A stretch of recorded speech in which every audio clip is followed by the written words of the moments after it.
Ilmeisesti eilen oli jotkut Miss Suomi-kilpailut taas, niin tämä Miss Suomihan kruunataan niin kuin kuningattareksi tavallaan. Niin. Kyllä mä muistan lapsena äiti katsoi aina Miss Suomi-kilpailut. Oi, hän oli niin ihastuksissa aina. Joo. Mutta kristittyinä me tiedämme, että Jeesus Kristus, Messias, on kuningas. Mutta mitä se merkitsee? Mitä se mulle merkitsee? Mitä se sinulle merkitsee? Niin kuin Petri meille kertoi, niin meidän juuremme ovat juutalaisuudessa. Pelastus tulee juutalaisista. Jeesus oli juutalainen. Jumala on itse valinnut itselleen Israelin kansan ja sieltä on tullut pelastus myös meille. Miten Israelin kansalla oli? No jos aloitetaan Mooseksesta, niin oliko hän kuningas? Ei. Hän oli Jumalan asettama johtaja omalle kansalleen ja johtaja tarvittiin, kun kansa piti saada pois Egyptin orjuudesta. Ja sen tehtävän Mooses suoritti, mutta hän ei ollut kuningas. Hän asetti perhekuntien päämiehiä, koska kansa kasvoi. Ja sitten kaikkein vaikeimmat tapaukset, jos oli riitoa, niin Mooses sitten ne ratkaisi. Ja sitten tuli tuomareita. Ja kului aika pitkän aikaa ennen kuin tapahtui seuraava asia. Nyt mä luen Raamatusta ihan kokonaisen luvun. 1. Samuelin kirja, 8. luku. 1. Samuelin kirja, tämä on siis vanhaa testamenttia. Tässä kerrotaan Israelin kansan historiaa. Historia on muuten tosi mielenkiintoista.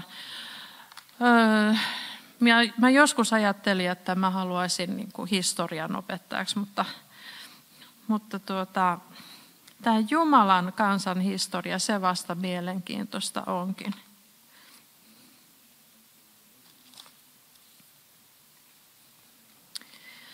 Kun Samuel oli käynyt vanhaksi, Samuel oli siis tuomari Israelin kansan keskellä, Jumalan asettama tuomari. Pani hän poikansa Israelin tuomareiksi. Hänen esikoisensa nimi oli Joel ja hänen toisen poikansa nimi oli Abia. Nämä olivat tuomareina Persebassa. Mutta hänen poikansa eivät vaeltaneet hänen teitänsä, vaan olivat väärän voiton pyytäjiä. Ottivat lahjuksia ja vääristivät oikeutta. Niin kaikki Israelin vanhimmat kokoontuivat ja tulivat Samuelin tykö Raaman ja sanoivat hänelle, katso, sinä olet käynyt vanhaksi, eivätkä poikasi vaella sinun teitäsi. Niin aseta nyt meille oikeutta jakamaan kuningas, jollainen kaikilla muillakin kansoilla on. Mutta Samuel pahastui siitä, että he sanoivat, anna meille kuningas jakamaan meille oikeutta. Ja Samuel rukoili Herraa. Niin Herra sanoi Samuelille, kuule kansan ääntä kaikessa, mitä he sinulle sanovat. Sillä sinua he eivät ole pitäneet halpana, vaan minut he ovat pitäneet halpana olemaan heidän kuninkaanansa. Niin kuin he aina siitä päivästä, jona minä johdatin heidät tänne Egyptistä, tähän päivään asti ovat tehneet, kun ovat hylänneet minut ja palvelneet muita jumalia, aivan niin kuin he tekevät nyt sinullekin. Kuule siis heidän ääntänsä. Kuitenkin varoita heitä vakavasti ja ilmoita heille, mitkä oikeudet on kuninkaalla, joka on heitä hallitseva. Niin Samuel puhui kaikki Herran sanat kansalle, joka häneltä pyysi kuningasta. Hän sanoi, nämä oikeudet on kuninkaalla, joka on teitä hallitseva. Teidän poikanne, hän ottaa ja panee heidät vaunumiehikseen ja ratsumiehikseen ja vaunujensa edellä juoksijoiksi.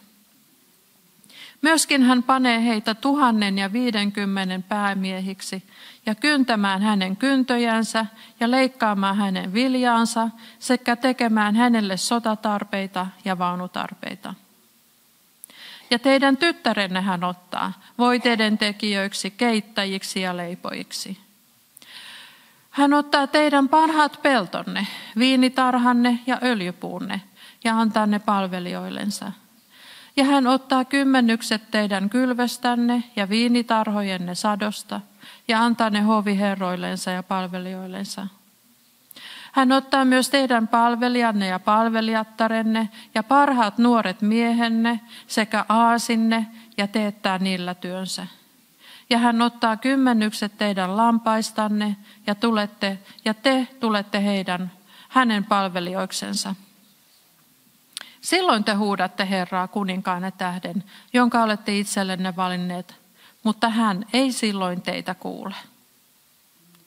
Mutta kansa ei tahtonut kuulla Samuelin puhetta, vaan sanoi, ei, kuningas meillä pitää olla. Mekin tahdomme olla niin kuin kaikki muut kansat. Kuningas jakakoon meille oikeutta ja johtakoon meitä ja käyköön sotiamme. Kun Samuel kuuli hänen kaikki kansan puheet, puhui hän Herralle. Ja Herra sanoi Samuelille, kuule heidän ääntänsä ja aseta heille kuningas. Niin Samuel sanoi Israelin miehille, menkää kukin kaupunkiinne. Tällainen on tämä 8. luku ja me tiedämme, että sitten tuli Saul kuninkaaksi eikä siitä kovin hyvää seurannut. Kansa halusi olla niin kuin muutkin. Kyllä meilläkin pitää olla kuningas. Tähän asti oikeasti Jumala oli ollut kansansa kuningas. Tämä oli aika paha juttu.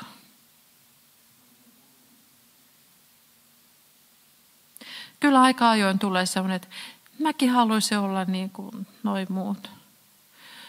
Mutta se ei ole ihan hyvä ajatus. Me tänään kuulemme, mitä ensimmäisen seurakunnan apostolit ajattelivat tämmöisestä ajatuksesta. Sitten tuli tosiaan huonoja kuninkaita. Saul hänen loppunsa oli tosi ikävä.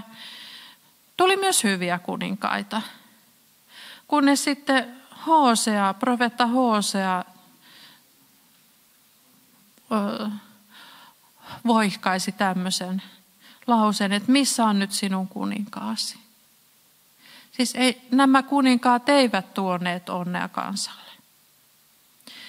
Siksi Jumala antoi itse lupauksen, että hän nostaa papin ja kuninkaan Melkisedekin järjestyksen mukaan. Ja tämä on jotenkin kiehtovaa. Tämä on ehkä vähän mystistä, mutta tämä on kuitenkin Raamatussa. Luetaan hebrealaiskirja 6. luku. Melkisedekhän mainitaan Vanhassa testamentissa ja sitten hebrealaiskirjeen kirjoittaja viittaa hänen hebrealaiskirja 6. luku 9. jakeesta. Mä luen nyt vähän pitemmän pätkän tästä. Mutta teistä rakkaat uskomme sitä, mikä on parempaa ja mikä koituu teille pelastukseksi, vaikka puhummekin näin. Sillä Jumala ei ole väärämielinen, niin että hän unohtaisi teidän työnne ja rakkautenne, jota olette osoittaneet hänen nimensä kohtaan, kun olette palvelleet pyhiä ja vielä palvelette. Mutta me halajamme sitä, että kukin teistä osoittaa samaa intoa säilyttääksensä toivon varmuuden loppuun asti, ette te kävisi veltoiksi, vaan että teistä tulisi niiden seuraajia, jotka uskon ja kärsivällisyyden kautta perivät sen, mikä luvattu on. Sillä kun Jumala oli antanut lupauksen Abrahamille, vannoi hän itse kauttansa, koska hänellä ei ollut ketään suurempaa, kenen kautta vannoa, ja sanoi, Totisesti, siunaamalla minä sinut siunaan ja enentämällä minä sinut enennän. Ja näin Abraham kärsivällisesti odotettuaan sai, mitä luvattu oli, eli perillisen. Tämä oli minun lisäykseni. Sillä ihmiset vannovat suurempansa kautta ja vala on heille asian vahvistus ja tekee lopun kaikista vastaväitteistä.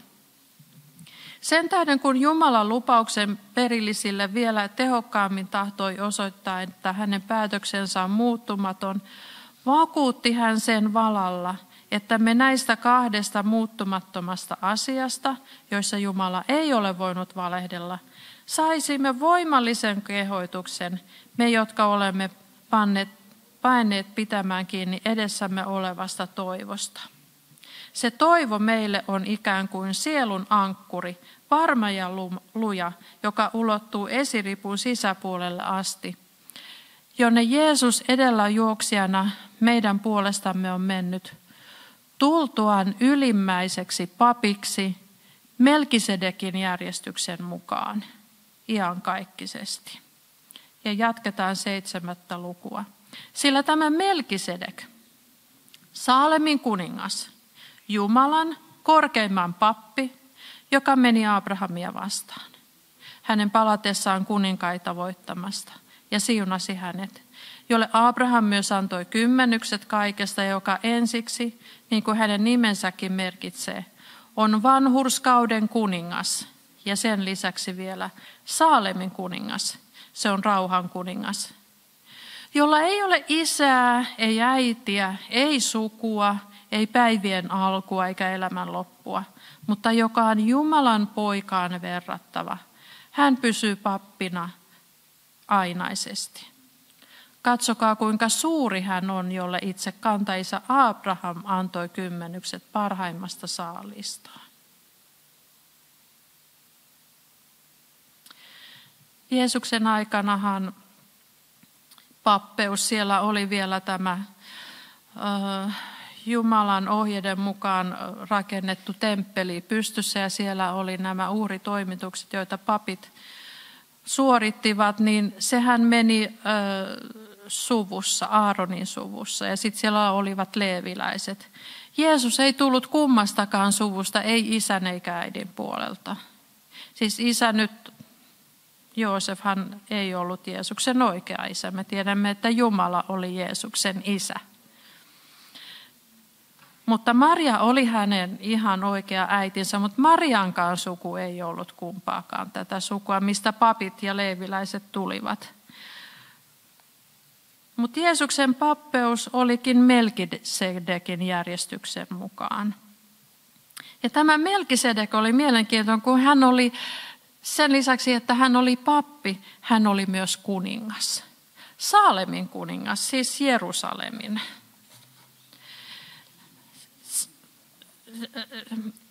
Mulla joten kylmät väreet aina kulkee, kun mä ajattelen tätä. Siis Jumalan nämä polut ovat ihmeellisiä ja hänen johdatuksensa. Ja kyllä, Jeesus on ylimmäinen pappi. Hän on nyt Jumalan oikealla puolella. Hän suorittaa palvelusta meidän edestämme. Hän rukoilee meidän puolestamme. Meillä on aivan mahtava ylimmäinen pappi, asianajaja ja puolustaja, niin kuin Aleksanteri kertoi. Pyhä Henki on täällä meidän kanssamme. Jeesus on Jumalan oikealla puolella. Mutta hän on myös kuningas. Kuningasten kuningas. Ja nyt taas tämä kysymys, että mitä tämä meille merkitsee? Jeesushan oli jo olemassa Jumalassa ja Jumalan poikana jo maailman luotu Jeesuksen kautta. Ja hän ja isä sopivat, että hän tulee ihmiseksi, syntyy ihmiseksi, tulee sovittamaan maailman synnit. Sinun ja minun synnit. Ja maallisen elämänsä aikana Jeesus ei tuonut esille kuninkuuttaan tai pappeuttaan.